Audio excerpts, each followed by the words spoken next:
Serial Sandiwara Radio Saur Sepuh dalam kisah Singgasana Berdarah.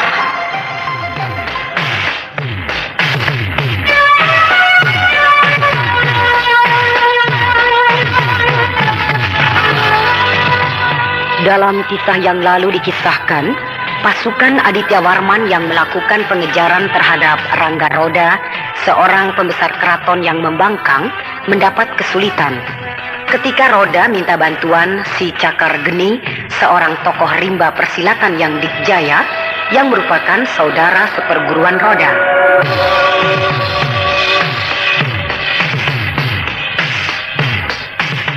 Pasukan Aditya Warman dipukul mundur dengan meninggalkan korban cukup banyak. Dalam perjalanan pulang ke Majapahit dengan membawa kekalahan, pasukan Aditya Warman berpapasan dengan Brahma, Harnum, dan Pramita yang juga sedang menuju ke Majapahit.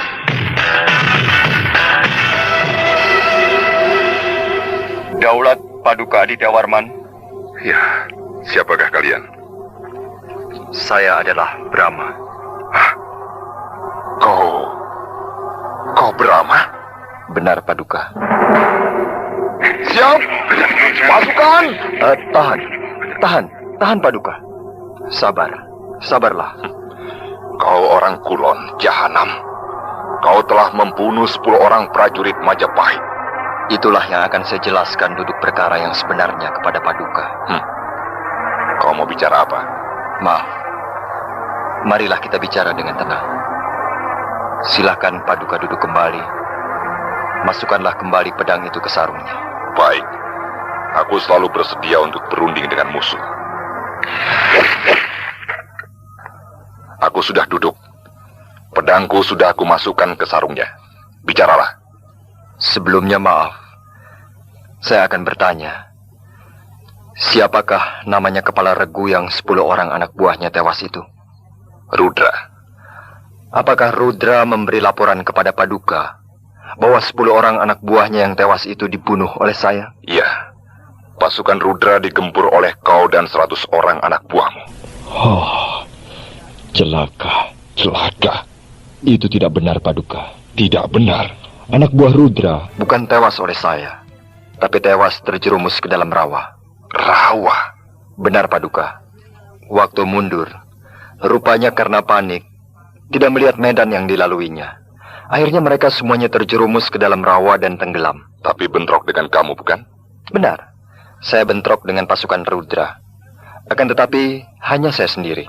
Kau sendiri? Benar, Paduka. Saya tidak punya anak buah. Rudra mengatakan bahwa saya dengan anak buah saya yang berjumlah 100 orang telah menyerang tentara Majapahit. Itu tidak benar. Yang benar ialah pasukan Rudra sedang mengejar-ngejar seorang perempuan yang membawa bayi. Saya menolong perempuan itu. Lalu terjadilah bentrokan antara saya dengan Rudra. Apa katamu tadi? Mengejar-ngejar perempuan? Benar, Paduka.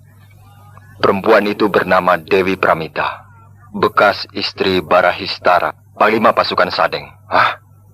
Istri Panglima pasukan Sadeng? Benar, Paduka. Rupanya Rudra berhasrat terhadap Dewi Pramita. Tapi Dewi Pramita tidak berminat. Lalu Rudra memaksa, dan Dewi Pramita melarikan diri, dan dikejar oleh Rudra dan pasukannya. Kebetulan saya melihatnya, lalu saya menolong Dewi Pramita. Apakah kata-katamu ini bisa dipercaya? Saya bersedia dihadapkan ke depan peradilan, dan saya harap Rudra diajukan sebagai saksi. Baik, itu nanti aku pikirkan. Lalu kalau benar, kenapa kau menolong perempuan Sadeng itu? Apakah kau tidak tahu bahwa Sadeng musuh Majapahit waktu itu? Saya tidak tahu sama sekali. Yang saya tahu seorang perempuan yang sedang menggendong bayi, lari ketakutan. Lalu saya tolong. Saya tidak suka pada pemaksaan kehendak. Rudra memaksakan kehendaknya untuk memboyong Dewi Pramita. Padahal Dewi Pramita tidak mau. Itulah makanya saya bertindak. Saya bukan melawan tentara Majapahit, tapi melawan sebuah watak manusia yang tidak baik. Siapa kau sebenarnya? Saya seorang pengembara dari Kulon. Ada apa kau datang ke wilayah timur? Saya mencari Gardika dan Kendala. Hah? Bukankah mereka perwira tentara Kahuripan? Benar, Paduka. Akan tetapi sebenarnya mereka para pengkhianat yang membunuh Sri Baginda Maharaja Kuntala. Benarkah? Benar, Paduka. Lalu saya ditugaskan untuk menangkapnya oleh Sri Baginda Prabu Niskala, seorang pimpinan tertinggi Angkatan Perang Dewangga yang menguasai kerajaan Kuntala. Oh, begitu. Dan saya merasa heran sekali dan juga terkejut. Kenapa Gardika dan Kendala bisa bergabung dengan Rudra mencari saya? Ya, itu semua kecerobohanku. Aku terlalu percaya kepada mereka, sebab mereka orang Kulon, yang tentu sangat tahu tentang seluk-beluk keadaan di wilayah Kulon. Yang dikatakannya bahwa kau adalah seorang pemimpin gerombolan perampok yang memiliki anak buah 100 orang lebih. Maka itulah, aku memberi perintah untuk menumpas kau. Oh, Dewata yang agung. Dia memutar balikan fakta. Jadi, kau tidak punya anak buah? Punya. Punya? 1 orang. Cuma 1 orang? Benar, Paduka. Lebih tepat teman. Harnum, Ya, sinilah. Daulat Paduka Aditya Warman. Seorang gadis. Iya. Inilah teman saya, Harnum. Iya. Jadi kalian hanya berdua saja dari Kulon? Benar, Paduka. Brahma, terus terang, aku sebenarnya menaruh dendam padamu. Tapi dendamku itu dikarenakan laporan dari Rudra, bahwa kau telah membunuh 10 orang prajurit Majapahit. Dan itu suatu perbuatan yang tidak bisa dimaafkan, yang harus kau pertanggungjawabkan. Akan tetapi setelah bertemu dengan kau, pikiranku jadi berubah. Melihat penampilanmu, tutur katamu yang arif, menandakan kau seorang yang cerdas, dan kau bukan orang jahat. Dan keteranganmu layaknya nampak dipercaya. Akan tetapi kau harus tahu, bahwa aku seorang pemimpin tentara Majapahit. Aku tidak boleh cepat percaya terhadap apa yang kau uraikan itu. Untuk itu, aku berjanji, setelah sampai di Majapahit, aku akan memanggil Rudra, Gardika, dan Kendala untuk dihadapkan kepadamu di dalam sidang pengadilan. Disitulah semuanya akan menjadi jelas siapa yang salah dan siapa yang benar. Daulat Paduka, itulah yang saya harapkan. Lalu di manakah Dewi Pramita yang kau tolong itu? Ada. Itu, di balik rumpun bambu. Kenapa tidak ke sini? Maaf, Paduka. Dia... Oh iya, aku mengerti. Tentu dia benci padaku dan kepada semua orang Majapahit. Tidak apalah kalau dia tidak mau datang padaku. Tapi tolong beritahu dia bahwa bukan aku yang menewaskan suaminya. Hah? Bukan Paduka? Ya, di dalam perang Sadeng, aku hanya pengatur siasat. Lalu siapakah yang bertempur dengan Panglima Sem? Lembu Nala. Dialah yang menewaskan Barahistara, Panglima pasukan Sadeng. Pamita! Pamita! Mau kemana dia? Harnum saking gembiranya, dia berlari menjemput Dewi Pramita.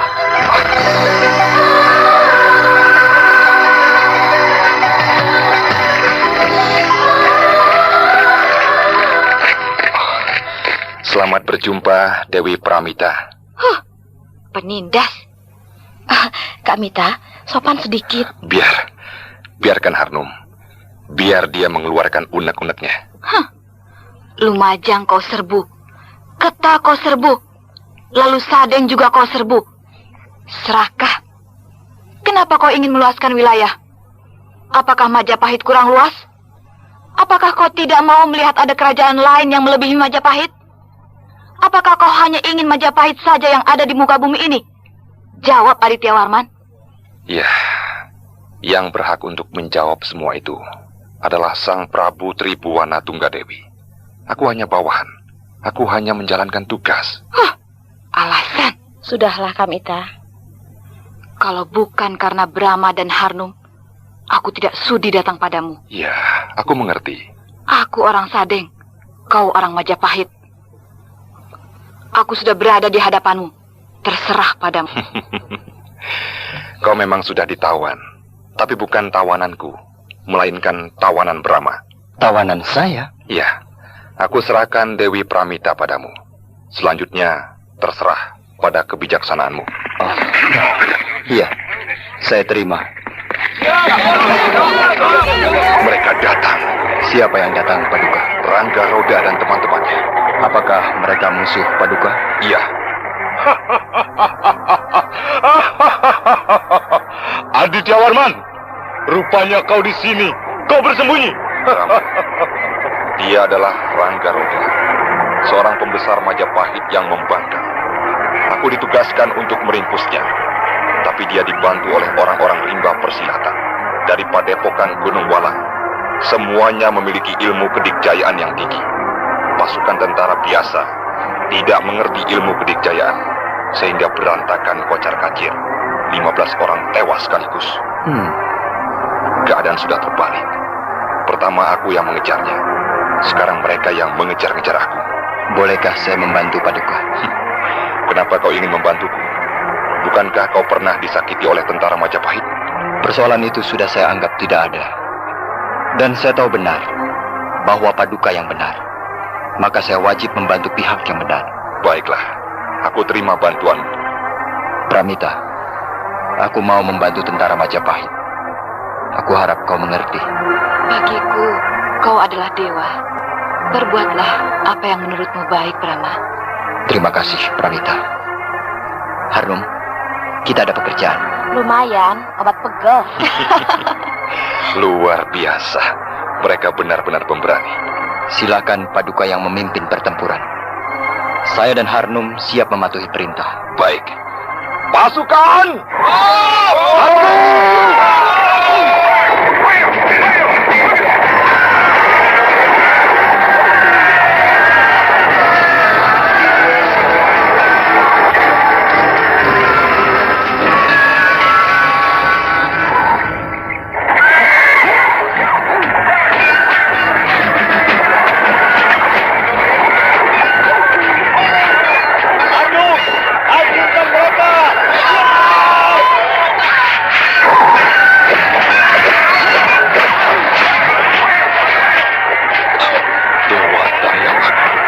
Betapa cepatnya mereka. Dalam sekejap musuh berantakan.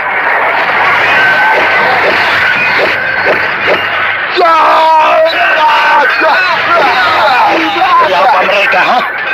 Anak buahku dihajar seenaknya. Sampai tunggang langgang. Kelihatannya 2 orang itu dari rimba persilatan.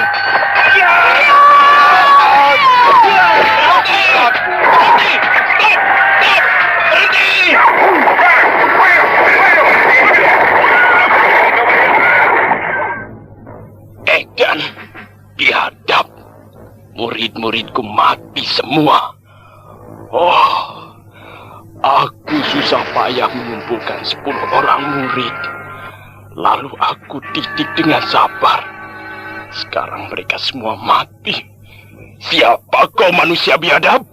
Brahma. Harnum, Kau manusia apa setan? Setan. Jebah.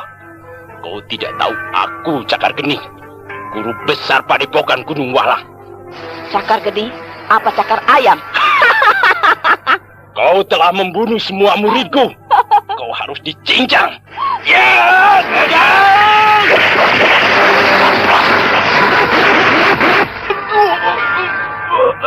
tanganku. Bukan main. Si Cakar Geni kena batunya. Kau hebat. Tapi coba tahan ini. Ya, ada.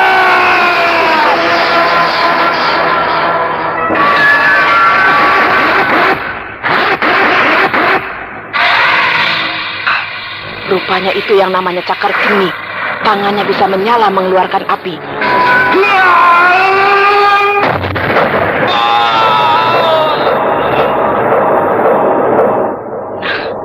Si cakar geni mampus. Tubuhnya remuk. Tulang belulangnya hancur.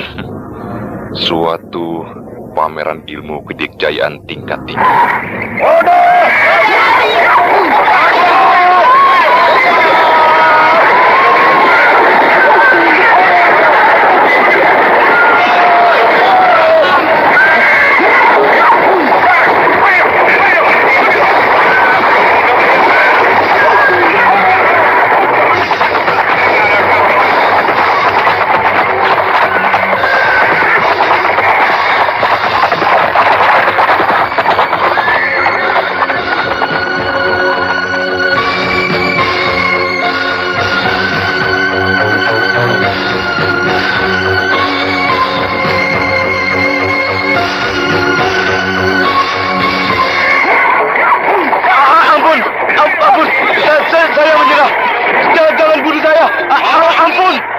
Ampun.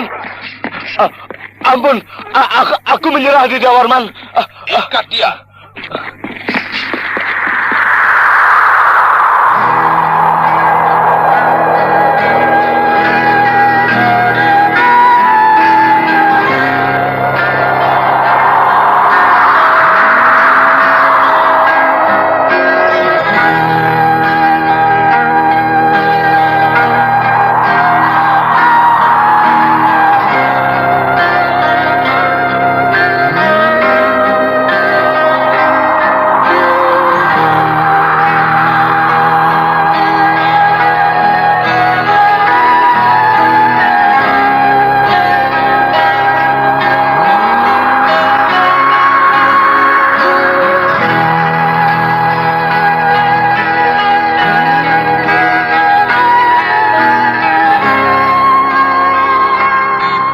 Saya atas nama pribadi dan atas nama tentara Majapahit yang ada di sini mengucapkan terima kasih atas bantuan Anda berdua.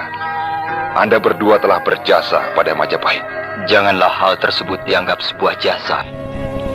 Akan tetapi hendaknya dipandang sebagai suatu persahabatan dari orang Kulon kepada Majapahit. Sungguh menyenangkan. Dengan tulus saya terima tanda persahabatan itu. Terima kasih, Paduka. Akan kemanakah sebenarnya tujuan Anda sekalian? Kami sedang dalam perjalanan menuju Majapahit. Oh iya? Benar, Paduka. Kalau begitu, marilah kita berangkat bersama-sama. Daulat, Paduka.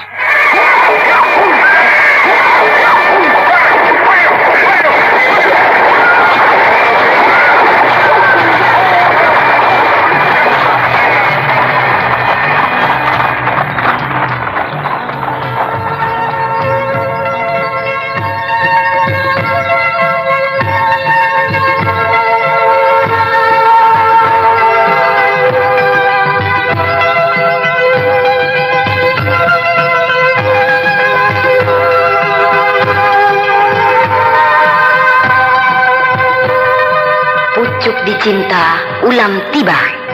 Brahma, Harnum dan Dewi Pramita yang hendak menemui Aditya Warman di Majapahit berjumpa di tengah perjalanan, yang kebetulan sedang mengalami kesusahan akibat kejaran orang-orang padepokan Gunung Walang.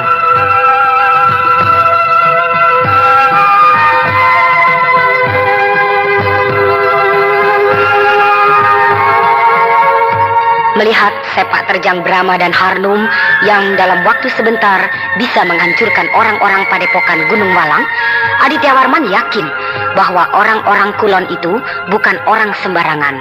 Lalu diajaknya bersama-sama ke Majapahit.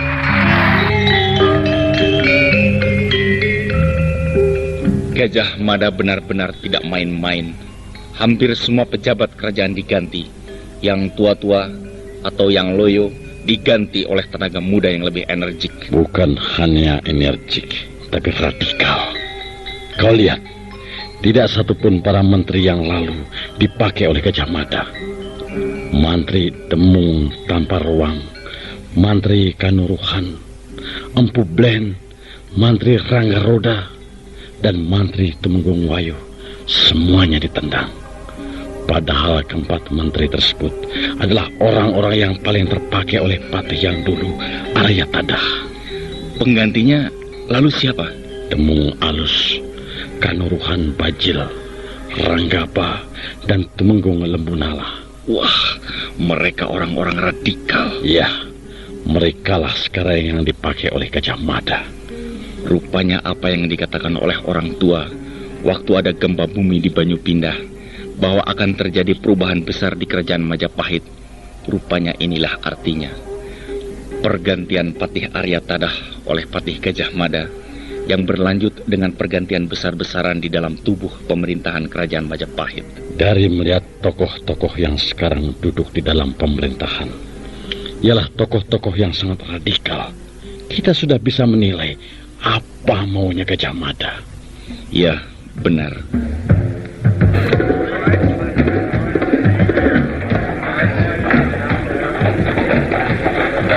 Inilah pusat kerajaan Majapahit, Saudara Brahma.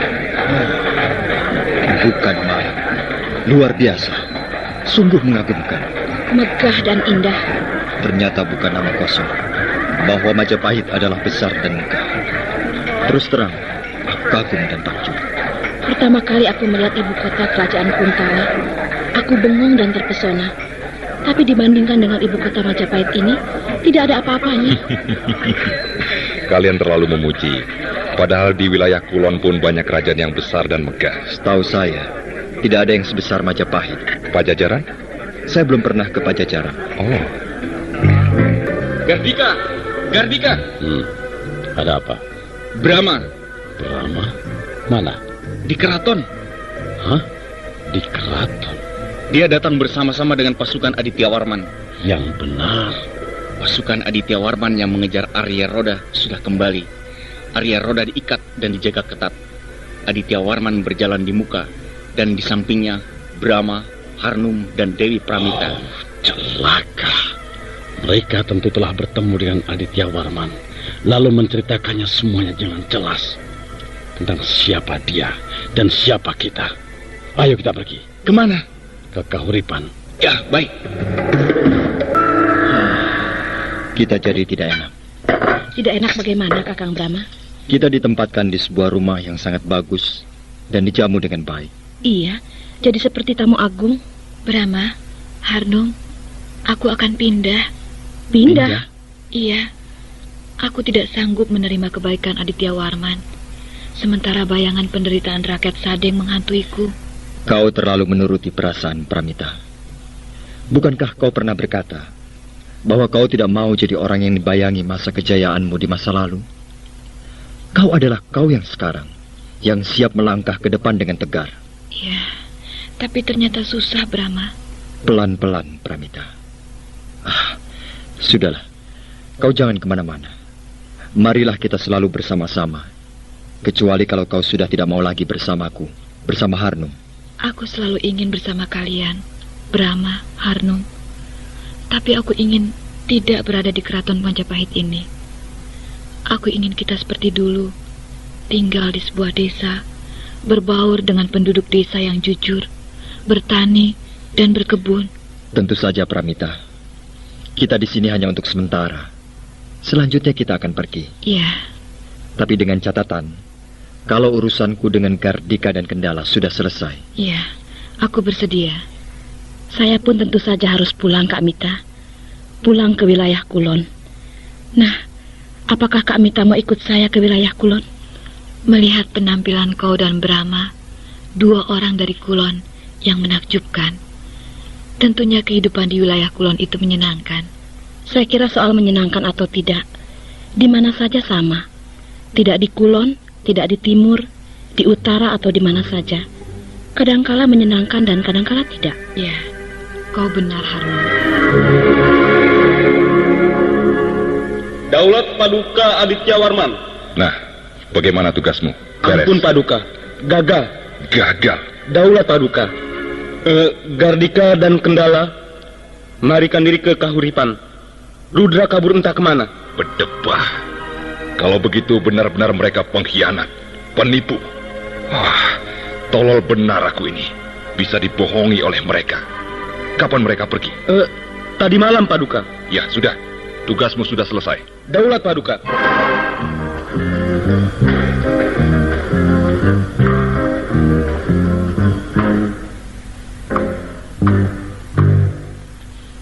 Dengan melarikan dirinya Gardika, Kendala dan Rudra, sudah jelas bagi saya duduk persoalannya.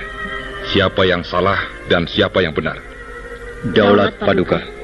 Sidang pengadilan yang akan mengadili perkara ini sudah jelas tidak bisa dilangsungkan. Sebab 3 orang yang berkepentingan sudah kabur. Dan dengan ini pula, saya anggap persoalan sudah selesai. Artinya, saya mengakui kesalahan saya, yang terlalu percaya pada laporan bawahan, tanpa menyelidiki terlebih dahulu.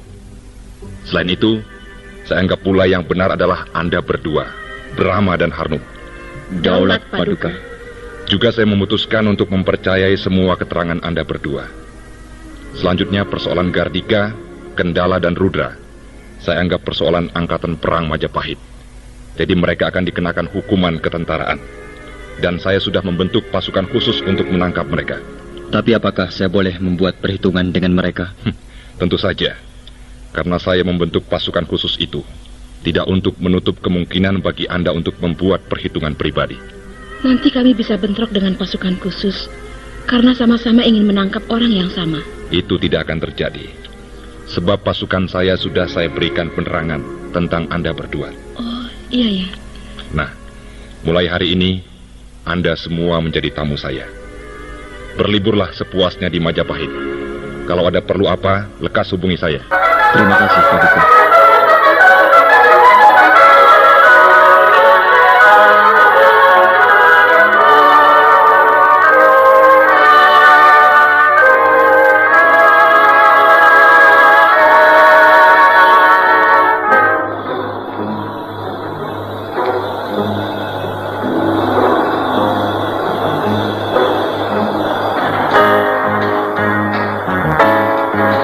Gardika, lebih baik kita pergi dari Kahuripan ini. Tentu saja. Sebab besok atau lusa pasti ada yang datang dari Majapahit ke sini untuk menangkap kita. Maksudku, kita pulang saja ke Kulon. Kenapa? Melihat keakraban Brahma dan Aditya Warman, aku yakin pasti Brahma diberi pangkat ketentaraan oleh Aditya Warman. Benar juga. Kalau sudah begitu, dia punya kekuasaan penuh untuk menangkap kita dengan resmi atas nama tentara Majapahit. Itulah. Dan mungkin juga Aditya Warman sendiri yang memberi perintah kepada seluruh tentara Majapahit dimanapun berada untuk menangkap kita. Wah, kita tidak akan aman berada di wilayah timur. Benar, lebih baik kita kembali ke Kulon. Tapi kemana? Kalau sudah ada di Kulon, gampang. Kulon kan wilayah kita. Kita hafal benar seluk-beluk wilayah Kulon. Baiklah.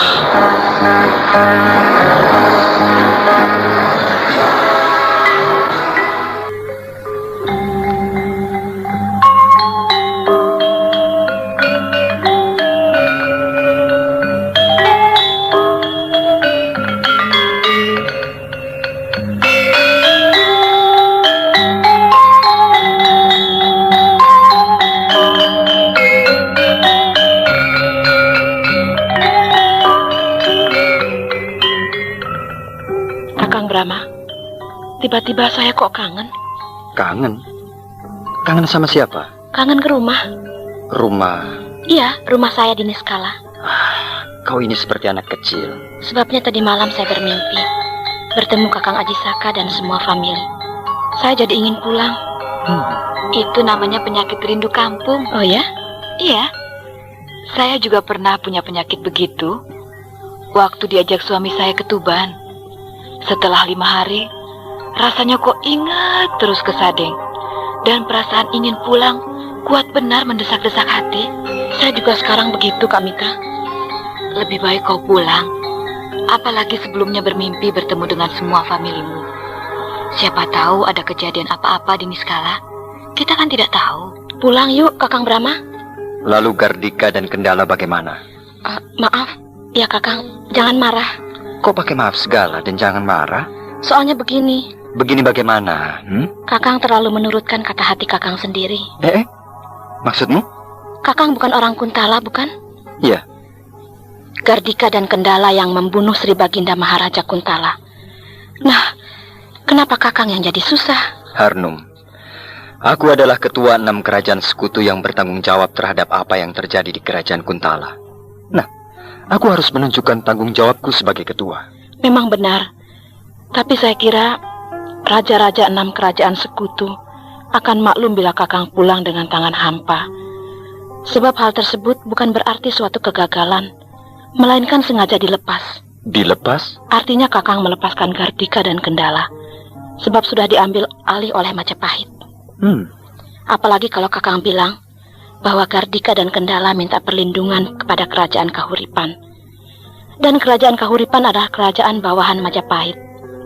Maka Majapahit tidak mengizinkan Kakang melakukan tindakan hukum di wilayah Majapahit. Nah, tentu mereka akan mengerti. Siapa sih yang tidak tahu Majapahit? Lagi pula Kakang sudah terlalu lama meninggalkan Madangkara. Saya tahu, Kenapa Kakang mengejar-ngejar Gardika dan Kendala sampai jauh ke wilayah timur? Karena Kakang tidak mau jadi raja. Kesempatan itu Kakang pergunakan untuk meninggalkan tahta singgasana kerajaan Madangkara. Nah, sekian Kakang Brahma. Kalau mau marah, marahlah. Kalau saya mau dihukum, hukumlah. Saya pasrah. Aku bukannya marah, malah merasa malu. Kau ternyata bisa tahu apa yang ada di hatiku. Untuk bisa menganalisa watak pribadi seseorang, justru saya banyak belajar dari Kakang. Iya, memang kau nampak semakin dewasa, Harnum. Kak Mita? Pramita, kenapa kau menyembah aku? Ampun Duli Tuanku, Sri Baginda Maharaja Madangkara yang mulia. Hamba Dewi Pramita mengaturkan sembah. Pramita, Mita, bangunlah. Apa-apaan kau ini? Benarlah dugaan saya, bahwa kalian berdua bukan orang sembarangan. Dinda Harnum, adik kandung Raja Niskala, dan Tuanku Brahma, Raja Madangkara. Wah, Harnum sih pakai buka rahasia. Tidak sadar? Maafkan Tuanku, selama ini hamba berlaku tidak hormat. Mita, kau ini ngomong apa sih? Di kerajaan Madangkara, aku seorang raja. Tapi di luar Madangkara, aku seorang pendekar. Apalagi di sini, jauh di wilayah timur. Aku bukan apa-apa, Mita. Saya jadi merasa rendah diri, berada di tengah-tengah kaum raja di raja. Jangan begitu, Kak Mita. Biasa saja. Tapi juga saya bangga bahwa dewa penolong saya ternyata seorang raja. Sudahlah, lupakan itu. Marilah kita bicara rencana kita selanjutnya. Seperti yang saya uraikan tadi, bahwa saya akan pulang ke Niskala. Ya, apa yang kau uraikan itu memang benar. Aku menyadari kekeliruanku. Rakyat Madangkara sangat membutuhkan tenagaku. Aku malah mengerjakan yang sebenarnya bukan urusanku. Baiklah, Harnum. Kita pulang ke wilayah Kulon. Syukurlah. Ayo, Pramita, kita berkemas-kemas. Masukkan semua pakaian dan barang-barang kita ke dalam keranjang. Apakah saya akan dibawa serta? Tentu saja. Tapi aku tidak akan memaksa. Mungkin kau berat meninggalkan wilayah timur sebab kau orang timur dan... Kalau kau keberatan, aku tidak akan ikut. Pramita, terus terang aku ingin kau terus bersamaku. Hati kecilku mengatakan, aku harus melindungi Raden Bentar, anakmu. Aku ingin membesarkan dia untuk tumbuh menjadi laki-laki yang utuh. Tapi aku tidak akan memaksa. Sebab kau perempuan dan aku laki-laki. Mungkin kau tidak suka kepadaku. Aku ikut. Bagus. Terima kasih, Pramita. Kendala. Bagaimana? Aku sudah pamitan pada Demung Wikalpa. Selain diberi bekal, juga aku mendapat keterangan yang maha penting. Apa itu? Yang menciptakan buku Serat Jiwa ternyata orang Kulon. Oh iya? Siapa? Arya Gandar Sametan. Orang mana dia? Orang Pajajaran. Pajajaran? Iya. Mungkin beliau sudah meninggal. Tapi kita bisa minta petunjuk kepada putranya, yaitu Jaka Lumayung yang melanjutkan perguruan Serat Jiwa. Bagaimana asalnya buku itu sampai di tangan Demung Wikalpa? Demung Wikalpa waktu muda seorang pengembara.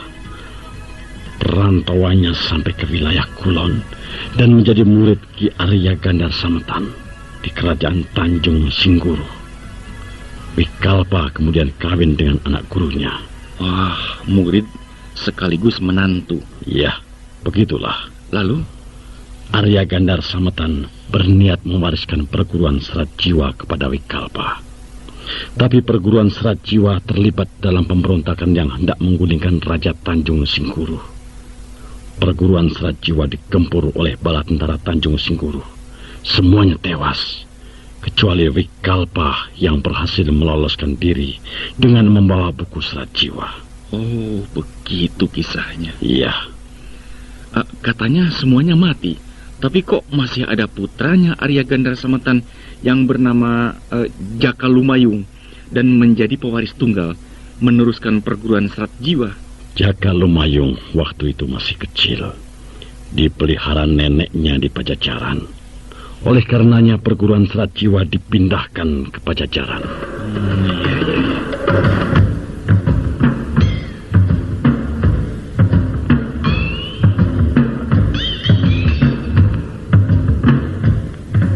Akhirnya, petualangan Brahma dan Harnum di wilayah timur berakhir juga. Mereka sepakat untuk pulang kembali ke wilayah Kulon. Namun keadaannya berbeda. Kalau dulu mereka hanya berdua, sekarang menjadi bertiga, malah berempat, yaitu bertambah dengan Dewi Pramita dan Raden Bentar, putra Dewi Pramita. Seorang wanita Sadeng yang merasa yakin bahwa dia akan menemukan kebahagiaan hidupnya di wilayah Kulon.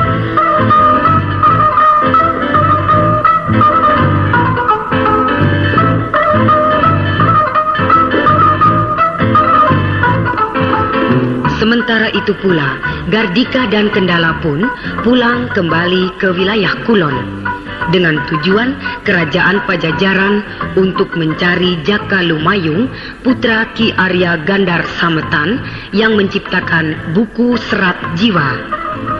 Akan terwujudkah keyakinan Dewi Pramita bahwa akan menemukan kebahagiaan hidup di wilayah Kulon? Dan bagaimanakah petualangan Gardika dan Kendala di kerajaan Pajajaran?